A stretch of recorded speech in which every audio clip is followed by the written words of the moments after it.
O único meio de salvação. Evangelho de João. Comentário de Mário Persona. Nicodemos irá agora receber a chave que abre o entendimento das Escrituras. Sem o Espírito Santo e essa chave, é impossível você compreender a Bíblia, a palavra de Deus. Essa chave está no versículo 14 do 3º capítulo do Evangelho de João. Como Moisés levantou a serpente no deserto, assim importa que o Filho do Homem seja levantado, para que todo aquele que nele crê não pereça, mas tenha a vida eterna. Jesus vai ao Antigo Testamento buscar um episódio ocorrido com os israelitas e o conecta a si mesmo e à sua morte na cruz. Esta é a chave. Sem o Novo Testamento e a obra consumada de Cristo, é impossível entendermos o Velho Testamento, pois o que aconteceu no passado são símbolos e figuras de Cristo. Ao ler uma passagem do Antigo Testamento, você deve sempre perguntar: onde está Cristo aqui? Nicodemos conhece bem o episódio narrado no livro de Números, no Antigo Testamento. Em sua peregrinação pelo deserto rumo à terra prometida, os israelitas foram atacados por serpentes venenosas. Muitos morreram e o povo clamou por salvação. Deus ordenou a Moisés que fundisse uma serpente de bronze e a colocasse na ponta de uma haste para que fosse levantada. Todos os que olhassem para ela eram imediatamente curados. A figura da serpente nos remete ao jardim do Éden, ao pecado original. A serpente de bronze, traduzida às vezes como serpente ardente, precisa passar pelo fogo para ser moldada. E há também a haste na qual a serpente é levantada. Tudo isso aponta para Jesus na cruz. Apesar de ser sem pecado, ele foi feito pecado por nós. Suportou o fogo do juízo de Deus e foi levantado numa cruz. Os israelitas olhavam para a serpente de bronze levantada na haste e eram curados. Jesus crucificado é a cura para o pecado do homem. Você só encontra perdão e paz olhando para o crucificado, crendo que ele tomou o seu lugar e recebeu sobre o seu corpo, o corpo dele, os seus pecados, de você, e suportou todo o castigo de Deus que era devido ao pecador, a você. O bendito resultado daquela obra consumada na cruz é que você agora pode ser salvo. Você agora pode receber de graça uma vida inteiramente nova vinda de Deus e ser feito apto por Ele para viver eternamente no céu. A partir daí, você passa a ter duas naturezas: a velha, que herdou de Adão e foi condenada na cruz, também chamada de carne, e a nova natureza vinda de Deus. Nenhuma dessas duas naturezas é capaz de melhorar. A velha, por estar totalmente arruinada, e a nova, por já ser perfeita. Elas são antagônicas. A primeira, porque sua condição normal é pecar e ser totalmente avessa a Deus e a tudo o que vem dele.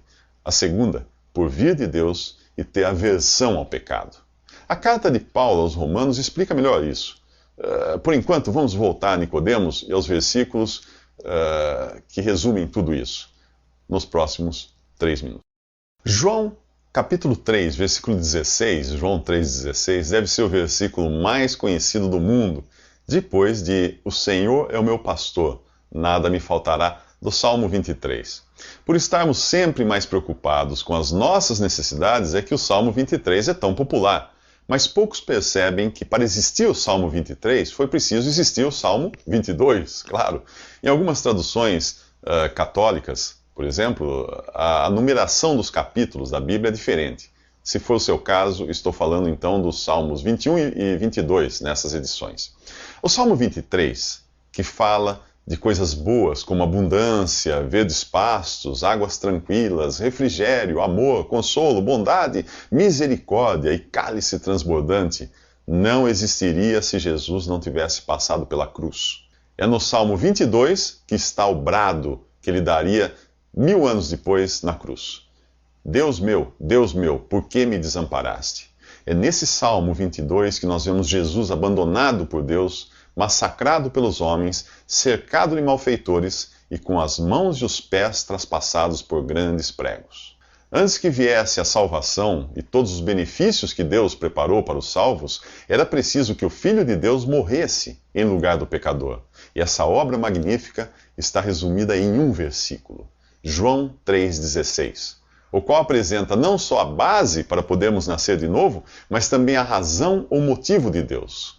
Porque Deus amou o mundo de tal maneira que deu o seu Filho unigênito, para que todo aquele que nele crê não pereça, mas tenha a vida eterna. Primeiro vem a origem de tudo, que é Deus, e o seu moto, que é o amor. Deus amou. Então vem o objeto do seu amor, o mundo, o que não significa o planeta Terra, e nem a sociedade que os homens criaram, mas simplesmente todas as pessoas que vivem nesse mundo. Em seguida, não nos é dito o quanto Deus amou, por não existir vocabulário humano para tanto, e é aí que o Espírito Santo inspirou o apóstolo João a dizer simplesmente que Deus amou de tal maneira. Deus não ficou apenas amando os seres humanos perdidos em seus pecados, mas ele tomou a iniciativa de entregar o que tinha de mais precioso. Ele deu a Jesus, seu filho. Se entregar um filho já é uma medida extrema, imagine entregar um filho para salvar pecadores. E foi o que o que Deus fez com Jesus. Ele nos amou de uma maneira indizível, ao ponto de entregar o seu filho Jesus para morrer, para tirar os nossos pecados e ressuscitar para a nossa justificação. Embora o amor de Deus seja universal e o sacrifício de Cristo seja suficiente para salvar todos os homens, apenas alguns serão salvos. Deus não amou o mundo de tal maneira que deu o seu Filho unigênito para que todos não pereçam e todos tenham a vida eterna. Não. Ele deu o seu Filho para que todo aquele que nele crê não pereça, mas tenha a vida eterna. O que você acha? Deus incluiu você nessa salvação ou não? Nos próximos 3 minutos, Nicodemos descobre que não se trata de uma escolha entre duas opções. Existe só uma opção. Jesus diz a Nicodemos que quem crê nele não é condenado, mas quem não crê já está condenado porquanto não crê no nome do unigênito Filho de Deus. Percebe que não é uma questão de escolha entre ser salvo e ser condenado? Condenados todos já estamos, por natureza. A única opção que nos resta é crer em Jesus para escapar dessa condenação. Ao afirmar que Deus enviou o seu Filho ao mundo, não para que condenasse o mundo, mas para que o mundo fosse salvo por ele, Jesus mostra que Deus ainda não desistiu de nós. Não é de hoje que ele vem submetendo o homem a diferentes testes para provar a sua incapacidade de salvar-se a si mesmo. Por isso precisamos de um Salvador. Primeiro, o ser humano foi reprovado no teste da inocência, quando ainda morava lá no Jardim do Éden. Tentados por Satanás, Adão e Eva se rebelaram contra o único pedido que Deus havia feito a eles, de não comerem o fruto da árvore do conhecimento do bem e do mal. O teste seguinte foi para ver como o ser humano se sairia com a sua recém-adquirida consciência e conhecimento do bem e do mal. Esse período começa com Caim assassinando seu irmão e termina com um dilúvio. Apenas 8 pessoas foram salvas para recomeçar. O teste seguinte foi dar ao homem autoridade para governar sobre os seus semelhantes, mas o próprio Noé, o primeiro a receber essa autoridade, prova ser incapaz de governar até a si mesmo. Em um ato de completa rebelião contra Deus, os seus descendentes constroem a Torre de Babel. Aí Deus intervém, confundindo as línguas e dispersando a raça humana. Deus tenta outra vez e chama um homem com quem faz uma aliança e lhe dá promessas de se tornar pai de uma multidão. Seu nome é Abraão e seus descendentes também descambam para a degradação. Nós vamos encontrá-los no final desse período como escravos no Egito. O livro de Gênesis, que começa falando de criação, termina falando de um caixão. Deus liberta aquele povo e lhe dá uma lei para testar a sua obediência aos mandamentos. Funcionou? Não. Enquanto Moisés recebia as tábuas da lei, o povo adorava um bezerro de ouro. No final desse período, os homens amaram mais as trevas do que a luz, e é aí que Deus envia o seu Filho ao mundo. E você sabe o que os homens fazem com ele?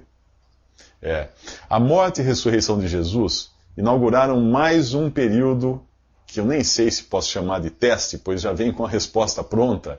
Aquele que crê no Filho tem a vida eterna, mas aquele que não crê no Filho não verá a vida, mas a ira de Deus sobre ele permanece. É o período da graça de Deus, ainda em vigor. Será que é pedir muito que você apenas creia em Jesus? Lembre-se, condenado você já está. Sua única esperança é crer em Jesus. Caso você já tenha crido, nos próximos 3 minutos, Jesus nos mostra como pregar o Evangelho. No capítulo 4 do Evangelho de João, há 3 lições, todas relacionadas ao Evangelho. Como pregar, o que pregar e para que pregar. A primeira mostra o espírito ou disposição na qual o cristão deve levar as boas novas. A última ensina o objetivo da salvação de uma alma.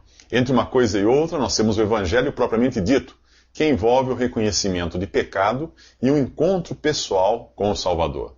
A chave para o como pregar está na palavra necessário, ou importa, de algumas traduções, no versículo 4.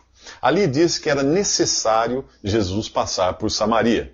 A outra ocorrência da palavra necessário é no versículo 23, e é também a chave para que pregar. Lá diz que é necessário que aqueles que adoram a Deus o adorem em espírito e em verdade. Por que era necessário Jesus passar por Samaria? Não era por ser o caminho mais curto entre a Judéia e o centro que era o centro do judaísmo, e a Galiléia, que era habitada por gentios. Os historiadores dizem que os judeus preferiam uma rota mais longa, passando pela Pérea, só para evitarem atravessar Samaria. Eles odiavam os samaritanos, e nem mesmo conversavam com eles, por estes praticarem uma versão pirata do judaísmo, deturpando a religião dos judeus. Mas era necessário Jesus passar por Samaria, por causa da mulher samaritana desse capítulo. Ela precisava conhecê-lo, pois salvar pecadores era uma prioridade na agenda do Salvador. É nesse espírito ou disposição que o cristão deve pregar. É necessário que ele vá ao encontro do pecador perdido, mesmo que para isso precise deixar de lado os seus preconceitos e a sua intolerância. A intolerância é um dos efeitos colaterais de quem professa qualquer fé. E no caso do cristianismo, nós temos 2000 anos de história e sangue derramado como prova disso. Eu não falo aqui da aversão ao pecado, ou as ideias e práticas contrárias à vontade de Deus. Isto deve caracterizar o cristão, sim, porque é condizente até com a santidade de Deus. Eu falo da intolerância e aversão à pessoa do pecador, ao ser humano. Deus abomina o pecado, porém ele ama o pecador. Se não amasse, como enviaria seu filho para morrer por injustos como nós? Em Romanos diz que alguém pode até dar a vida por uma pessoa boa, mas Deus demonstra o seu amor no fato de Cristo ter morrido por nós, enquanto nós estávamos na condição de pecadores. Pense no pior bandido e pergunte a si mesmo se teria coragem de dar sua vida por ele, ou de entregar o seu filho para morrer por ele. É preciso entrar nesse sentimento para compreender até onde chegou o amor de Deus por você. Se não tiver essa compreensão, você corre o risco de ter a sua vida dirigida não pela fé, mas pela intolerância religiosa, que é o que nós vamos ver nos próximos 3 minutos.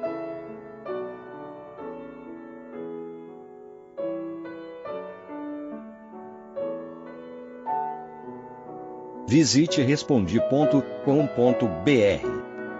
Visite também 3minutos.net.